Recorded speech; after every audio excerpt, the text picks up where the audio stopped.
Hello बच्चों, let's see the question. The question is, which of the following alcohol is dehydrated most readily with concentrated H2SO4? Option A, option B, option C, option D. चारों में आपको alcohol दिए हुए हैं। Benzylic alcohol है हमारे पास। First वाले में कोई भी सब्सटेंट नहीं है। सेकंड वाले में बी ऑप्शन में OCH3 है, सी में नाइट्रो है और डी में क्लोरो है। हमें ये बताना है कि किस अल्कोहल की डिहाइड्रेशन सबसे इजीली हो सकती है। तो first of all let's write down the key concept,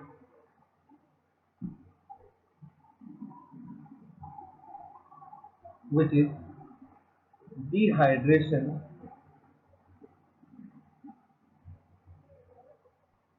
proceed by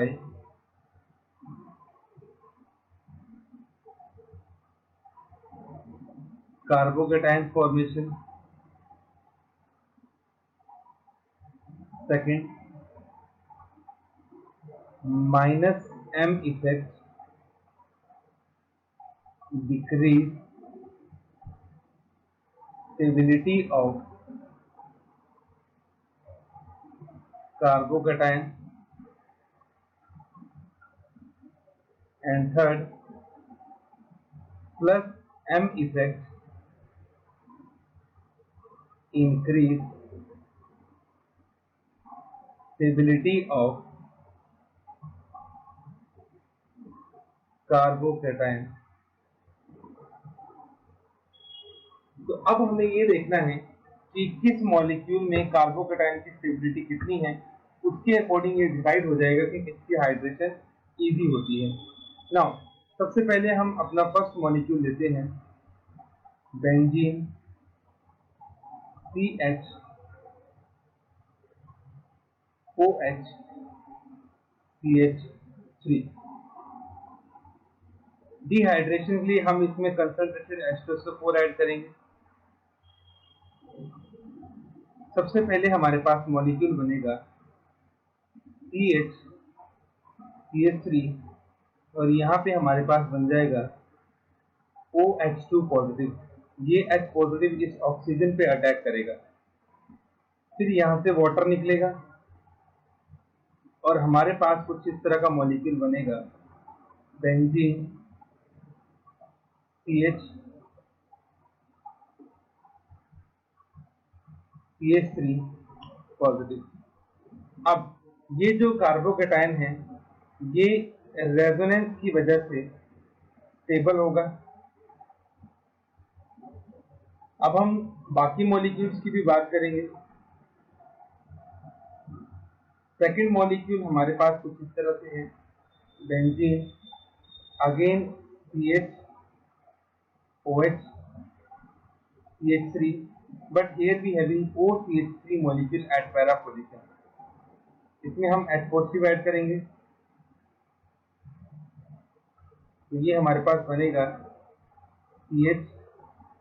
CH3 OH2 positive OCH3। अब यहाँ से वाटर मॉलिक्यूल निकलेगा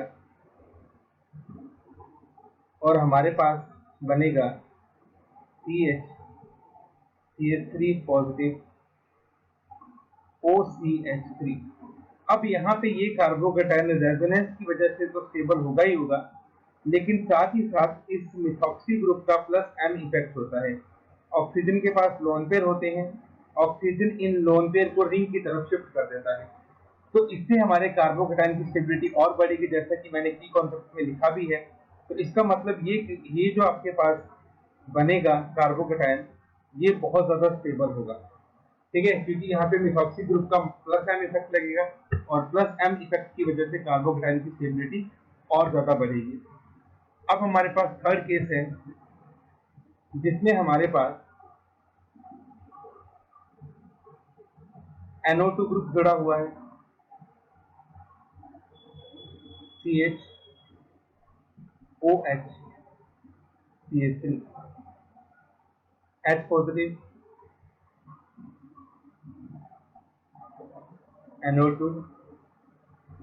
CH CH3 OH2 positive, H2O बाहर निकलेगा, NO2 यहाँ पे बनेगा CH3 पॉजिटिव। अब यहाँ पे क्योंकि NO2 का -m इफेक्ट होता है तो NO2 इलेक्ट्रॉन डेंसिटी को अपनी तरफ अट्रैक्ट कर लेगा, जिसकी वजह से कार्बोकेटायन बहुत ज्यादा अनस्टेबल हो जाएगा।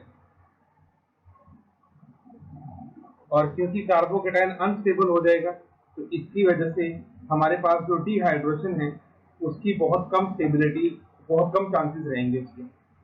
और लास्ट हमारे पास मॉलिक्यूल है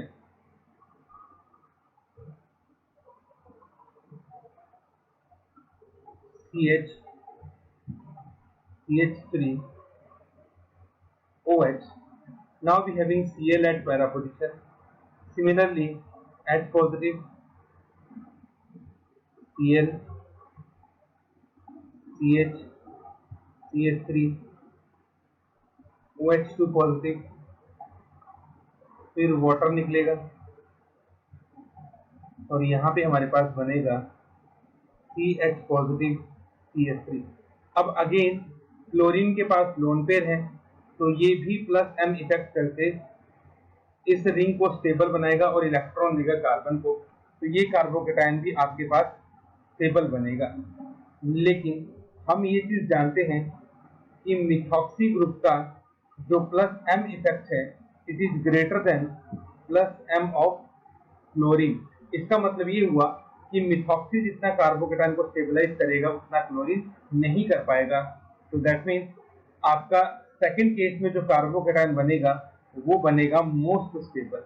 तो क्योंकि इसका कार्बोकेटायन सबसे मोस्ट स्टेबल बनेगा तो इस केस में जो डिहाइड्रेशन है वो सबसे फास्ट होगी हमारे पास। तो यहाँ पे जो ऑप्शन नंबर बी है हमारे पास, that will be the correct option for this question. इस मॉलिक्यूल में जो डिहाइड्रेशन होगी सबसे फास्ट होगी। Hope you understood it well. Best of luck. Thank you.